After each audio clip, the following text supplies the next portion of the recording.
ಮಾನ್ಯ ಪತ್ರಿಕಾ ಬಂಧುಗಳೇ ನಮಸ್ಕಾರ. ರಾಜ್ಯದಲ್ಲಿ ಭ್ರಷ್ಟಾಚಾರ ಸಂಪೂರ್ಣವಾಗಿ ತಾಂಡವಾಡ್ತಾ ಇದೆ. ವಾಲ್ಮೀಕಿ ನಿಗಮದಿಂದ ಪ್ರಾರಂಭವಾಗಿ ಬೆಂಗಳೂರು ರಸ್ತೆ ಗುಂಡಿಗಳಿಗೆ ತುಂಬಲಿಕ್ಕೆ ಲಕ್ಷಾಂತರ, ಒಂದೊಂದು ಗುಂಡಿಗೆ ಲಕ್ಷ ಲಕ್ಷ ರೂಪಾಯಿ ಕೊಟ್ಟಿದ್ದರಿಂದ ಹಿಡಿದು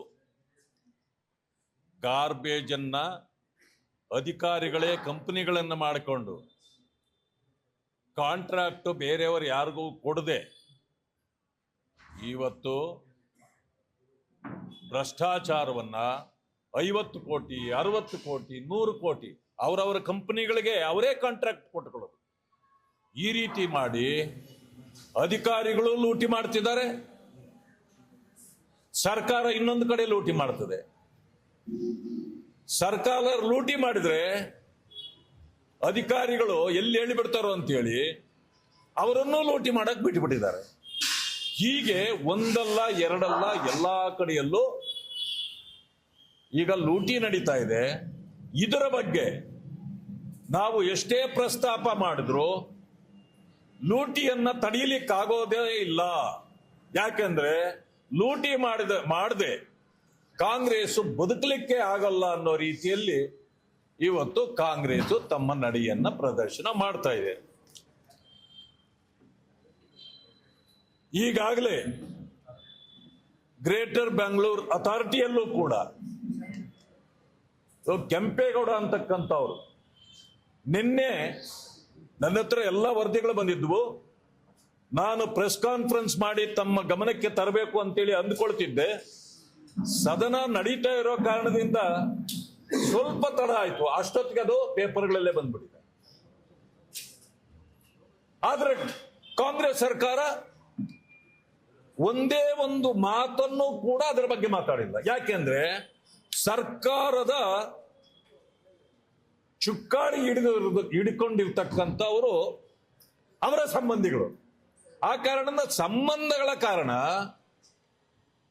ಭ್ರಷ್ಟಾಚಾರದಲ್ಲೂ ಸಂಬಂಧ. ಈ ಕಾರಣದಿಂದ ಅವರನ್ನ ಯಾರು ಏನು ಮಾಡಕ್ಕಾಗ್ತಿಲ್ಲ. ಯಾರಾದ್ರೂ ಹೋಗಿ ಅವ್ರನ್ನ ಕೇಳಿದ್ರೆ ನೀವು ಯಾರಿಗೆ ಬೇಕಾದ್ರೂ ಹೇಳ್ಕೊ ಹೋಗ್ರಿ, ಯಾರು ಏನ್ ಮಾಡಕ್ಕಾಗಲ್ಲ ಅಂತ ಹೇಳೋ ಒಂದು ಪರಿಸ್ಥಿತಿಗೆ ಅವ್ರು ಬಂದಿದ್ದಾರೆ. ಆ ಕಾರಣದಿಂದಲೇ ನಾವಿವತ್ತು ದೊಡ್ಡ ಹೋರಾಟವನ್ನ ಸದನದಲ್ಲೂ ಮಾಡ್ತಿದ್ದೇವೆ. ಈಗಾಗಲೇ ತಾವೆಲ್ಲ ಸಾಕ್ಷಿ ಇದ್ದೀರಿ, ಪ್ರಚಾರವನ್ನು ಮಾಡಿದ್ದೀರಿ. ನಾಗೇಂದ್ರ ರಾವ್ರ ರಾಜೀನಾಮೆ ಕೊಡೋವರೆಗೆ ನಾವು ನಮ್ಮ ಹೋರಾಟವನ್ನ ಕೈ ಬಿಡುವುದಿಲ್ಲ ಅನ್ನೋ ಮಾತನ್ನ ನಾವು ಹೇಳಿದ್ದೇವೆ. ಸರ್ಕಾರವೂ ಹೇಳಿದೆ, ಅವರು ಕೂಡ ಅಟಕ್ ಬಿದ್ದಿದ್ದಾರೆ. ಏನಂದ್ರೆ ಯಾವುದೇ ಕಾರಣಕ್ಕೆ ನಾವು ನಾಗೇಂದ್ರ ಅವರನ್ನ ಕೈ ಬಿಡೋದಿಲ್ಲ. ಅವರಿಗೆ ಬೇಲ್ ಸಿಕ್ಬಿಟ್ಟಿದೆ ಅಂತೆ. ಬೇಲ್ ಅಂದ್ರೆ ಭ್ರಷ್ಟಾಚಾರಕ್ಕೆ licence. Bail is not a licence for the corruption. ಅವ್ರಿಗೇನು ಕ್ಲೀನ್ ಶೀಟ್ ಸಿಕ್ಕಿಲ್ಲ. ಆ ಕಾರಣದಿಂದ ಅವರನ್ನು ತಗೊಂಡಿರೋದು ಇಟ್ ಈಸ್ ಎ ಬಿಕಾಸ್ ಈ ಬ್ಲಾಕ್ ಮೇಲ್ ದಿ ಕಾಂಗ್ರೆಸ್. ನಿಮ್ಮ ಕಾಂಗ್ರೆಸ್ ನಾಯಕರ ಎಲ್ಲ ಹೆಸರುಗಳನ್ನ ನಾವು ಹೇಳಿಬಿಡ್ತೇನೆ ಅಂತ ಹೇಳಿದ್ದಕ್ಕೆ ಅವರನ್ನ ಇವತ್ತು ತಗೊಂಡಿದ್ದಾರೆ ಅಂತಕ್ಕಂಥದ್ದನ್ನ ನಾನು ಹೇಳಲಿಕ್ಕೆ ಬಯಸ್ತೇನೆ. ಆದ್ರೆ ನಮ್ಮ ಹೋರಾಟದ ಬಿಸಿ ಯಾವ ಮಟ್ಟಕ್ಕೆ ಕಾಂಗ್ರೆಸ್ಗೆ ಮತ್ತು ಸರ್ಕಾರಕ್ಕೆ ತಲುಪಿದೆ ಅಂದ್ರೆ ಈ ಬಿಲದಲ್ಲಿರ್ತಕ್ಕಂಥವರು ಕೂಡ ತಾಪ ತಾಳಲಾರದೆ ಈಚೆ ಬರ್ತದಲ್ಲ. ಹಾಗೆ ಭ್ರಷ್ಟಾಚಾರಿಗಳೆಲ್ಲ ಬಂದು ನಿನ್ನೆ ಗಾಂಧಿ ಪ್ರತಿಮೆಯ ಮುಂದೆ ಕುಳಿತುಬಿಟ್ಟಿದ್ದಾರೆ. ಅಂದ್ರೆ ಎಷ್ಟು ತಾಪ ನಿಮಗೆ ತಟ್ಟಿದೆ ಅನ್ನೋದು ಇದರಿಂದ ಗೊತ್ತಾಗತ್ತೆ. ವಿರೋಧ ಪಕ್ಷದವರು ಸಹಜ ಹೋರಾಟ ಮಾಡೋದು. ಯಾಕೆಂದ್ರೆ ಅಧಿಕಾರ ನಮ್ಮ ಕೈಯಲ್ಲಿ ಉತ್ತರ ಕೊಡ್ಲಿಕ್ಕೆ ಇರೋದಿಲ್ಲ. ಆ ಕಾರಣದಿಂದ ಹೋರಾಟ ಮಾಡಬೇಕು.